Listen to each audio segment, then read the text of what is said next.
말씀을 가지고 모세 우리를 축복하다라고 하는 제목으로 말씀을 나누려고 합니다. 축복. 이 본문 말씀이 모세의 축복 이렇게 제목되어 있으신가요?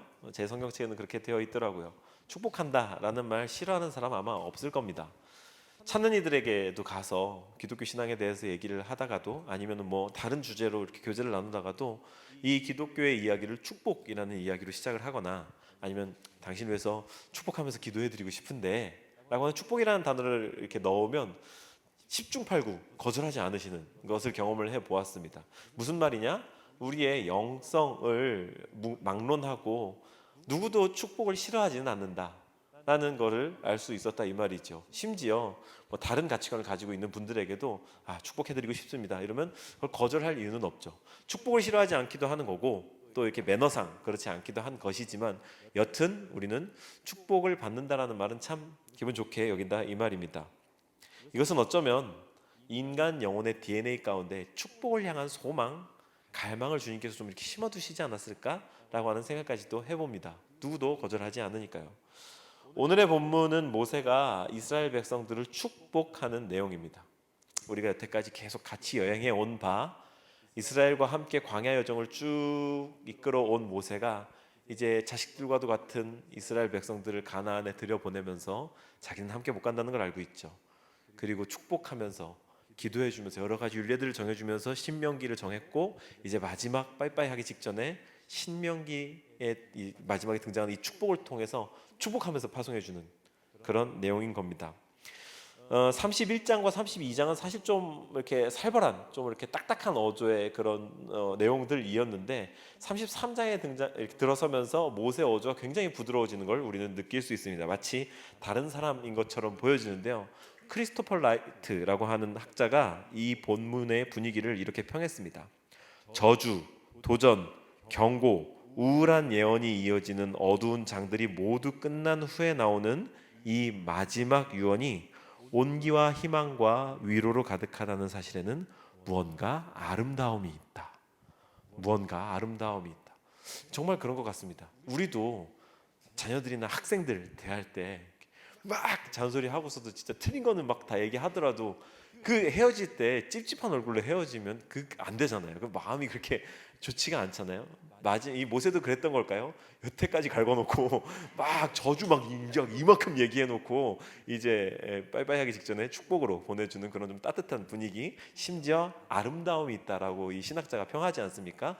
그래서 그런 건지 어쨌든 축복하면서 마지막 헤어짐을 준비하고 있는 모세의 모습, 그게 우리가 만난 본문이다 이 말인 거죠. 엄히 자녀를 다스리고도 사랑으로 안아줄 수 있는 부모와도 같은 마음으로 축복을 전해주고 이제 떠나려는 준비를 하고 있는 모세. 이후에 이제 모세는 34장을 끝으로 신명기와 구약의 역사에서 실제로 퇴장을 하죠. 이스라엘, 하나님의 선택함을 입은 백성들, 모세가 이스라엘에게 축복을 줬다, 축복을 전해주었다. 이것을 오늘날로 말한다면 이스라엘 어떤 사람들입니까? 하나님께서 택하시고 선택하시고 기뻐하시며 정말 축복하지 못해서 안다라는 그런 사랑하는 사람들, 바로 우리들입니다. 이 자리에 앉아있는 우리들. 하나님은 그리스도인들을 위시해서 이 세상 모든 사람들을 사랑하십니다. 모든 사람들에게 축복하고 싶어서 막 안달난 분이 하나님이신데 심지어 비그리스도인들에게까지도 그리스도라고 하는 선물을 보여주고 싶어서 얼마나 노력하고 계시는 게 우리 하나님이십니까? 즉 하나님의 백성, 그 중에서도 선택받아서 주의 길을 가고 있는 그리스도인들, 이스라엘 사람들에게 주님께서 주신 이 축복은 오늘날의 우리의 것과도 같다. 할렐루야. 그래서 이 말씀은 오늘 우리의 말씀인 것입니다. 이 축복의 말씀. 우리는 그리스도인이며 하나님의 자녀입니다. 그러므로 모세가 남겨준 이 축복은 우리의 것입니다. 그래서 이 축복을 받아 누려 마땅한 자녀들로서 그 의미와 본질이 무엇인지 진정으로 깨닫고 누리며 살아가는 저 여러분들이 되시길 주의 이름으로 축원합니다. 그러기 위해서 오늘 이 본문의 의미를 정확히 알자, 이 축복이 어떤 것인가 알자라는 말씀을 드리는 거죠. 오늘 우리의 질문은 이것입니다. 그렇다면 모세가 우리에게 들려주는 축복은 어떤 것입니까? 모세가 우리에게 들려주는 축복은 어떤 것입니까? 저와 함께 본문을 차근차근 살펴보면서 오늘 이 메시지를 함께 받으시죠. 가장 먼저 모세가 이스라엘에게 그리고 바로 우리에게 들려주는 축복의 첫 번째는요, 주님과 동행하는 것이 축복이다 이것입니다. 한번 읽으실까요? 시작. 주님과 축복이다. 정말 그런지 우리 본문의 2절을 함께 한번 읽겠습니다. 본문의 2절 시작. 그가 일렀으되 여호와께서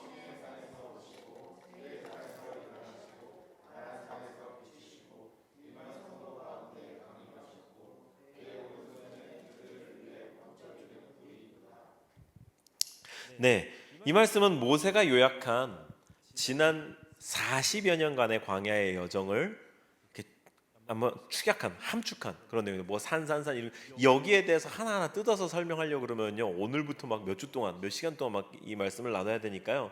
그것은 일단 생략을 하고 여기에서 여호와께서, 하나님께서 어떤 행동을 하셨는가 그것만 한번 보자면은요, 여호와께서 시내산에서 오시고 세일산에서 일어나시고 바란산에서 비추시고 일만성도 가운데 강림하셨고, 즉 오시고 일어나시고 비추시고 강림하셨다 이 말입니다.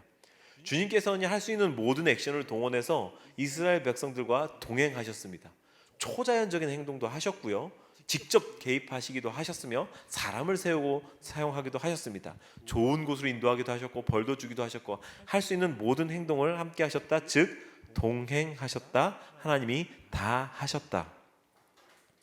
우리는 하나님과 동행한다라고 하면 우리와 다른 길로 가고 계신 하나님, 왜? 하나님 너무 거룩하셔서 우리랑 다르다고 생각하는 거예요.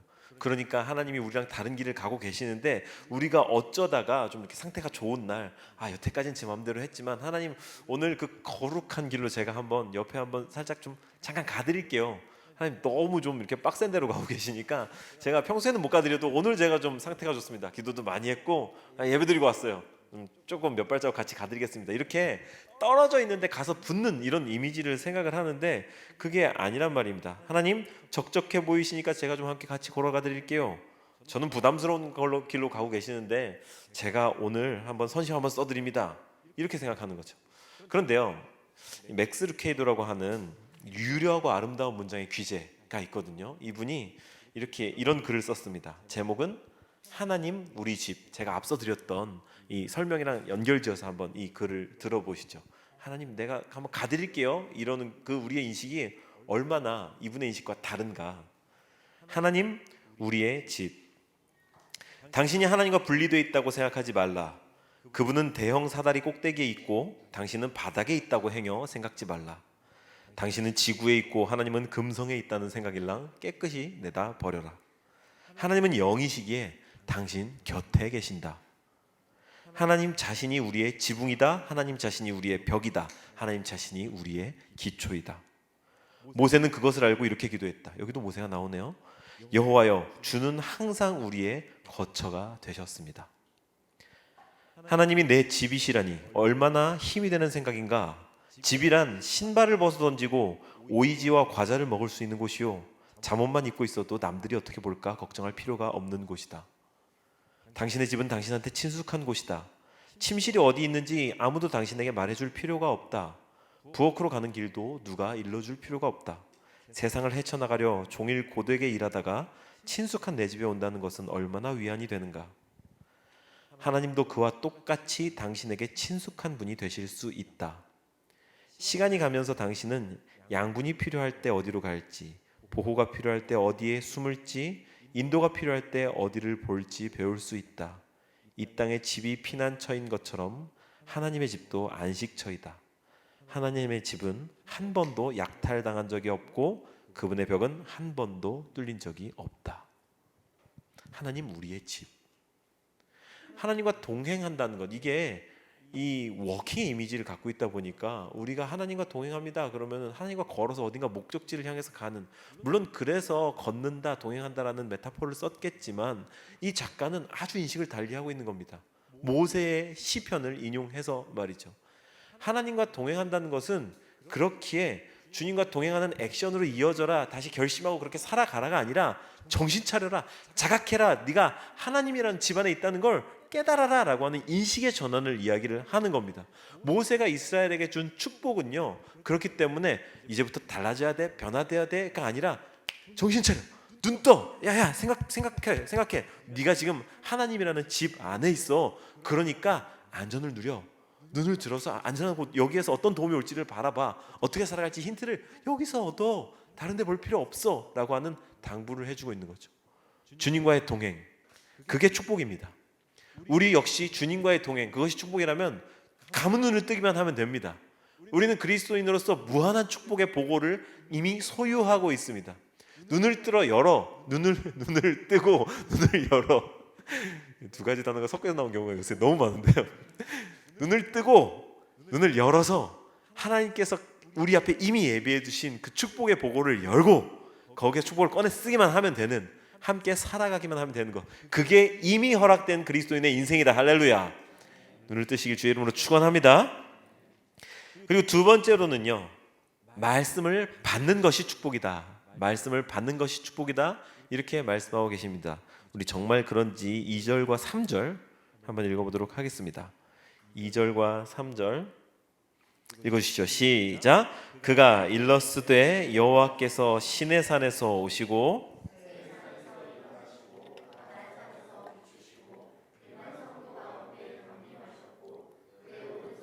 그들을 위해 번쩍이는 불이 있도다. 여호와께서 백성을 사랑하시나니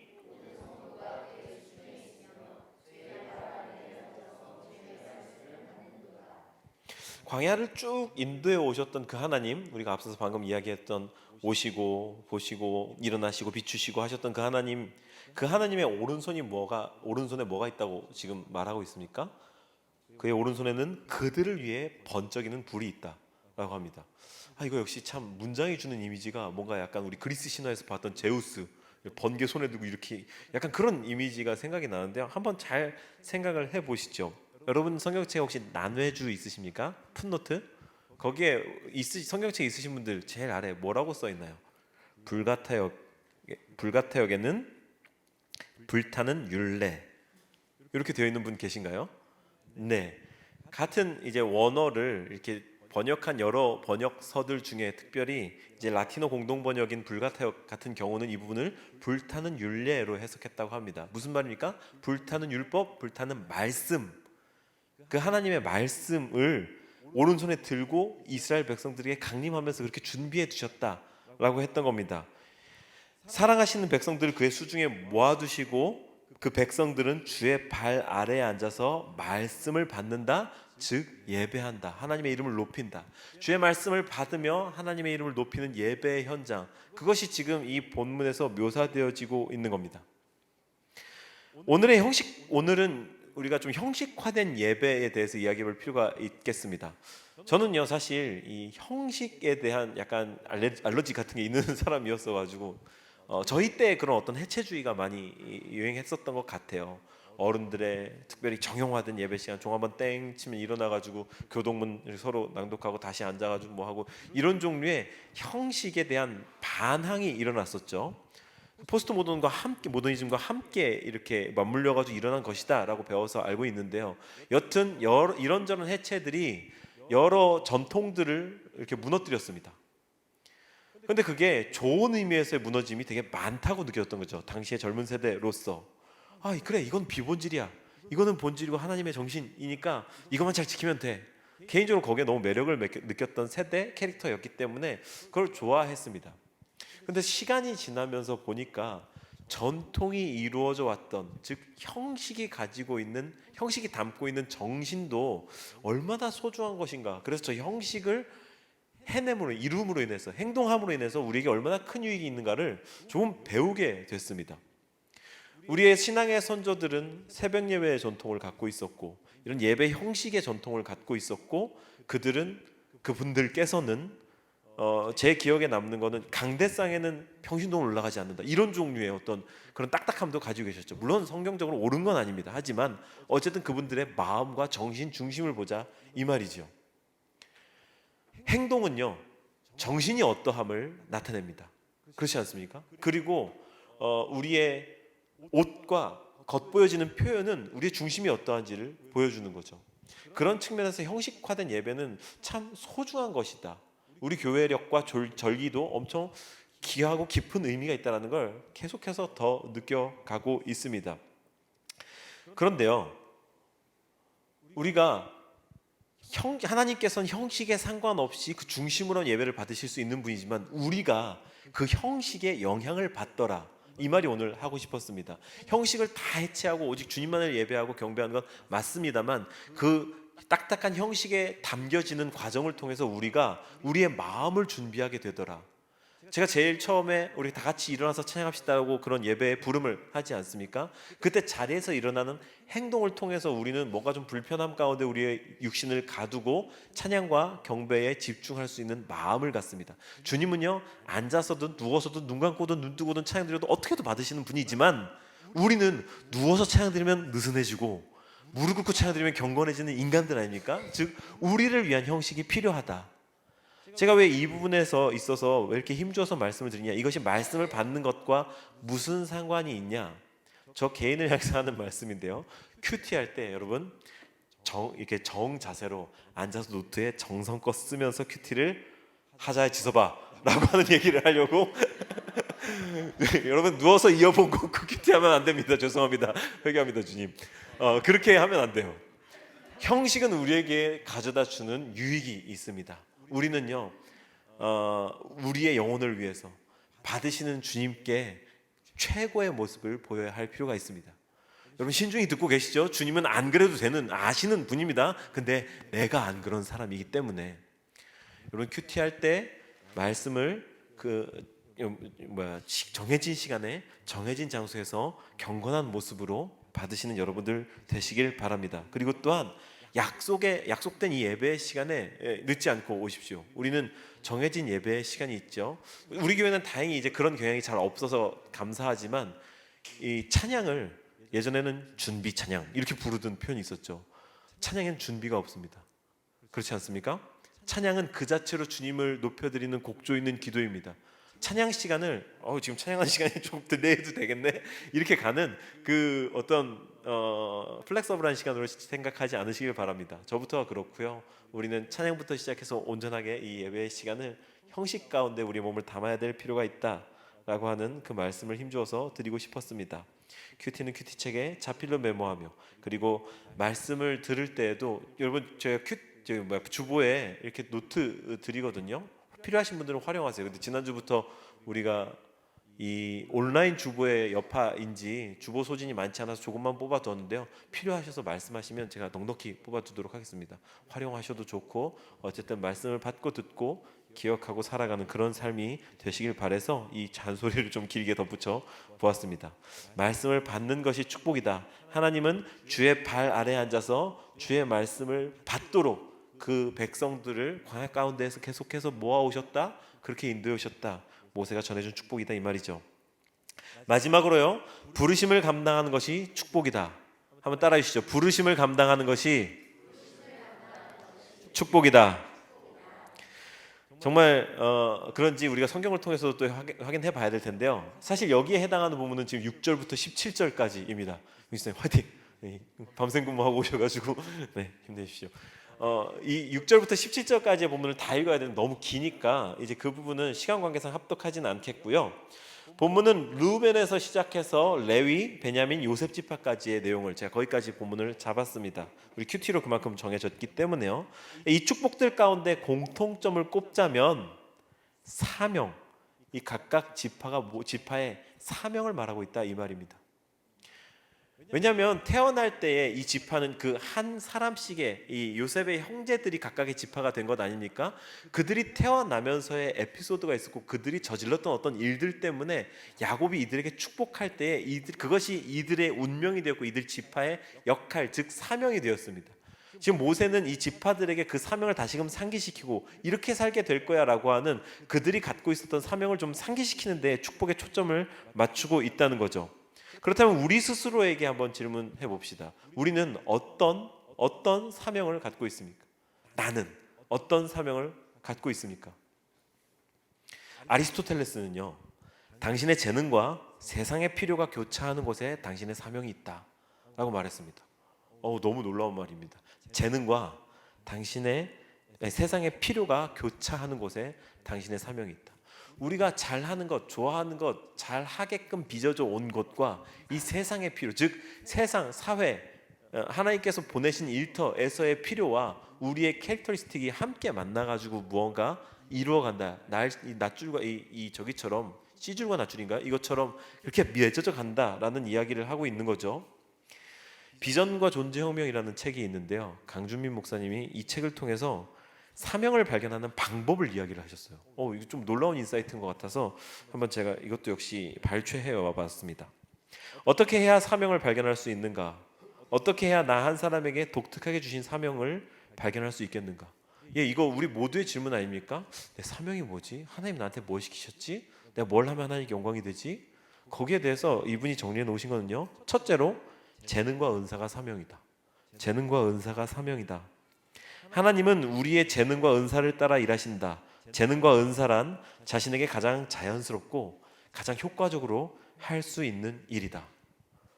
그렇죠? 밖에서 우리 사람을 가르치는 일들을 하시는 분들이라면 우리의 사명으로 그 사람을 가르치는 일, 재능을 사용할 수 있습니다. 그것 가운데 즐거움을 느낀다면 또 마찬가지 그것이 더 배가 되겠죠. 둘째로 거룩한 부담감이 사명이다. 링컨은 고통을 겪는 노예들에 대한 거룩한 부담감이 있었다. 셋째로 복이 사명이다. 복을 주시는 목적은 궁극적으로 섬김이다. 에스더는 자신이 받은 복을 민족 구원의 사명으로 여겼다. 넷째, 고통이 사명이다. 우리의 고통받은 경험을 통해 우리와 비슷한 고통을 받고 있는 사람들을 돕게 하신다. 다섯째, 교육과 경험이 사명이다. 의사 누가의 사명 중 하나는 병약한 바울을 돌보는 것이었다. 재능과 은사, 거룩한 부담감, 복, 고통, 교육과 경험. 이게 자신의 사명을 가늠하는 어떤 바로메터 같은 것이다 라고 이 목사님이 이렇게 말씀을 하고 있네요. 이 말씀에 비추어보자면, 이 인용구에 비추어보자면 여러분의 사명은 어떤 것입니까? 뭔가가 이렇게 떠오르는 것이 있으시고 이미 인생의 오래전의 순간에 이런 데 결론을 내리신 분들이 계실지도 모르겠습니다. 그래서요, 한 걸음 더 나아가서 우리가 이러한 질문에 비추어서 사명을 구체화해냈다면 이 사명이 언제까지 어떻게 붙들고 가야 할 것인가, 거기에 가장 중요한 영향을 미치는 이 문장을 기억해야 됩니다. 사명은요, 왓의 문제가 아닙니다. 우리가 만약 왓을 사명으로 갖고 있다면 내가 뭘 하겠습니다, 하나님 날 이걸 하도록 부르셨습니다, 이렇게 왓을 사명으로 삼고 있다면 그 왓이 이루어지는 순간이든 아니면 정말 넘볼 수 없게 좌절되는 순간이라면 그 사명이라는 불이 꺼집니다. 왓을 사명으로 삼으면 그렇게 된다고. 사명 왓이 아니라 Y입니다. 왜 그것을 해야 하는가? 그 당위성, 왜 해야 하는지에 대한 부담감, 이런 것들을 하나님께서 부어주시는데 그것을 갖고 있는 사람들은 개척자가 되는 거죠. 안 되면 되게 하라. 안 될 것 같으면 될 수 있는 방법을 어떻게든 찾아내는 거죠. 이게 사명과 사명이 아닌 태스크를 갖고 있는 사람, 이것의 차이입니다. 왓이 아닌 Y, 넘어서 가고 뚫고 가고 만들어서 가는 것, 이게 Y에 대해서 분명한 해답을 갖고 있는 사명자들의 삶이다. 다시 한번 질문을 드립니다. 우리의 사명, 갖고 계신 개인적 사명은 무엇입니까? 그것은 W입니까? 아니면 Y입니까? 모세의 각 지파들을 향한 축복의 선언은 결국 이 Y를 알아서 부르심을 잘 감당해라 라는 것이었습니다. 이제 저는 설교를 마치려고 합니다. 모세의 축복 여러분도 원하십니까? 모세의 축복 여러분도 원하십니까? 모세의 축복 다시 한번 세 가지로 정리하자면, 주님과 동행하는 것이 축복이다 라고 모세가 이야기를 했고요, 말씀을 받는 것이 축복이다, 그리고 부르심, 즉 사명을 감당하는 것이 축복이다 라고 모세가 오늘 길게 이야기했다고 제가 말씀을 드렸습니다. 우리는 하나님의 자녀로 부름받은 사람들로서 이 모든 축복에 해당하는 사람들입니다. 그러니 사랑하는 여러분, 이 축복을 취하십시오. 이 축복대로 살아가십시오. 그리고 이거 하나만 더 짚고 넘어갑시다. 축복, 이 축복 우리 받기 원한다고 아멘으로 화답했는데요, 받으면 뭐 하실 건가요? 축복 받으면 뭐 하실 건가요? 이제 하나님이 여기 딱 오셨다고 생각해 보시죠. 하나님이 이제 물어보시는 겁니다. 그냥 알았어. 야, 네가 말씀도 잘 이해했고 내 뜻 따라서 잘 살고 있네. 사명도 발견했고 그 뜻 따라서 한 걸음 한 걸음 잘 가고 있네. 그래, 내가 널 축복해주고 싶은데 왜 축복해야 되니? 하고 물으신다면 이것도 마찬가지 Y잖아요. 뭐라고 대답하시겠습니까? 왜 우리는 축복을 받아야 됩니까? 이제 우리는 신명기를 마무리합니다. 신명기 내내 우리는 약자에게 다정하고 강자에게 책임을 물으시는 하나님을 만나왔죠. 이제 우리는 축복을 바라는 사람들로서 하나님께서 그 축복을 주신다면 어떻게 흘려보낼지에 대해서 고민하는 삶을 살아야 됩니다.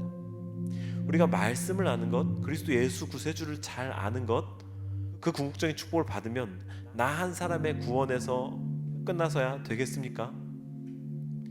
우리 주변에 소중한 사람들에게 복음을 소개할 수 있을 정도로 준비해야 될 것이고, 또한 그 축복으로 말미암아 융택해지고 풍성해진 내 삶을 흘려보내고 누군가와 나눌 수 있는 그런 스텝에까지 나가야 되지 않겠습니까? 주님, 저를 구원해 주셔서 감사합니다, 저는 이제부터 천국 뿅 이러고 끝나는 삶이라면 그것은 결코 주님께서 원하시는 아름다운 삶이 아닐 것입니다. 신명기에서 연약한 사람들을 돌보라고 그렇게 말씀하셨던 하나님이 오늘 역시 그 메시지를 기억하면서 우리에게 신명기를 덮게 만드십니다. 우리 주변에 연약하고 소외되어 있고 도움이 필요하며 외로워하고 있는 사람들, 그 사람들을 향해 손을 내밀어라. 그 사람들을 기억해라. 축복 받으십시오. 받아야 됩니다. 그리고 반드시 주의 영광을 위해 사용하십시오. 우리는 축복을 받을 뿐 아니라 사용할 수 있는 사람들이며 흘려보낼 수 있는 사람들입니다. 그렇게 주님께서 우리를 부르셨습니다. 이미 축복 받았거든 축복 주신 분을 영화롭게 하십시오. 어제 제가 이제 주례 말씀에 덧붙이면서 이게 정말 너무 잘한 정리다 싶어서 스스로 감탄하면서 한 번 더 언제가 꼭 인용해야지 생각했던 말씀이요. 하나님께서 영광을 받으신다라는 것은, 우리의 축복을 통해서 영광을 받으신다, 무엇을 통해서든 주님께서 영광을 받으신다라는 것은 주님은 이미 영화로우시기 때문에 영광스러우시기 때문에 영광을 드릴 필요가 없는 분이에요. 주님께 우리가 무슨 우리 영광이 주님의 영광에 비해 뭐 얼마나 대단하겠습니까? 말이 안 되는 거거든요. 근데 주님은 왜 우리를 통해서 영광을 받기를 원하신다 그렇게 말씀하시며, 왜 우리에게 영광을 돌려라 라고 말씀하시며 찬양 인도하는 사람들 걸핏하면 주님께 영광의 박수 이런 말을 하는 걸까요?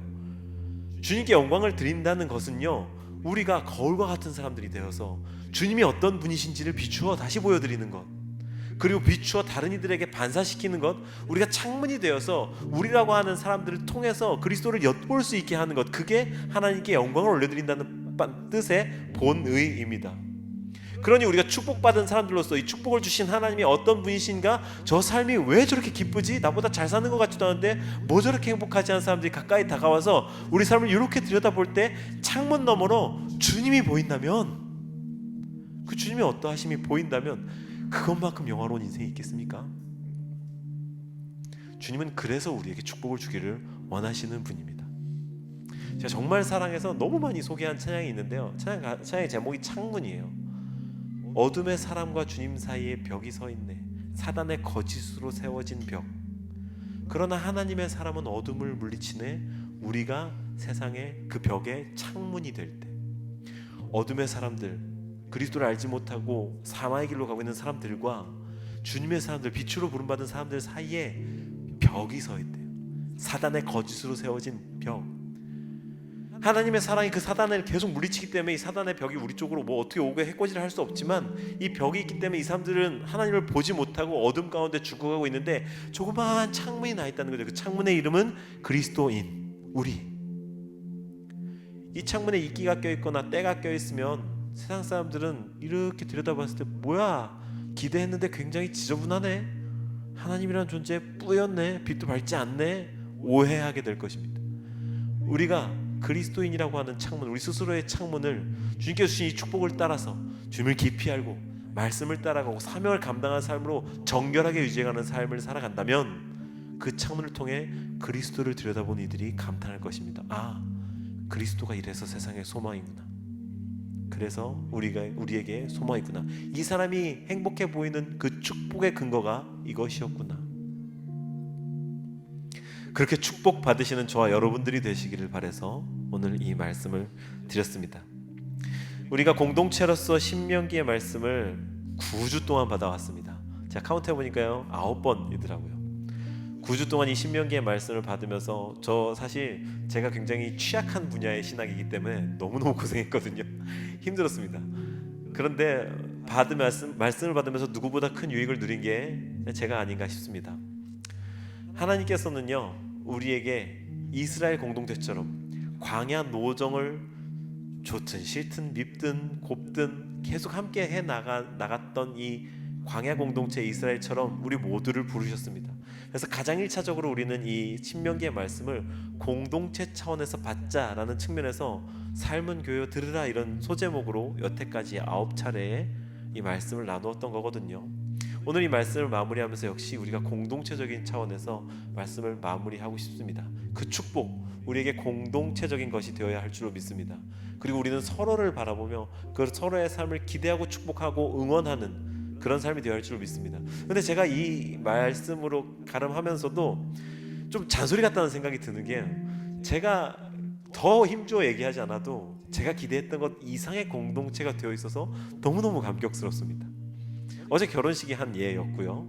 우리 사이에서 겪는 여러 가지 일들은 저로 하여금 참 부끄럽게 만듭니다.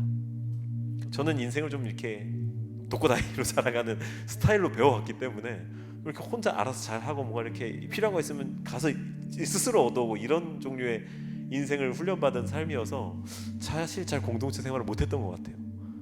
그래서 뭔가 이런저런 일들이 우리 사이에서 있어서 이거 이렇게 해야 되나 생각하고 있을 때 우리 공동체 지체들이, 특별히 우리 누님들이 이렇게 먼저 나가가지고 뭐 하고 계시더라고요.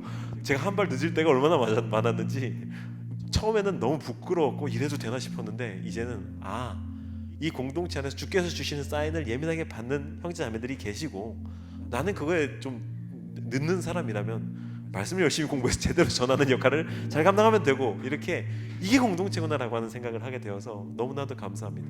그래서 사랑하는 여러분, 저에게 공동체를 가르쳐 주셔서 진심으로 감사합니다. 이 신명의 말씀을 마무리하면서 이제 우리도 역시 광야 노정을 마치고 가나안에 들어가듯 시즌 2를 맞이하면서 더 기쁘고 깊고 즐거운 다음 시즌을 또 다른 파이팅으로 한번 감당해 보자고 여러분들께 도전하며 저도 다짐하며 그렇게 이 말씀을 마치고 싶습니다.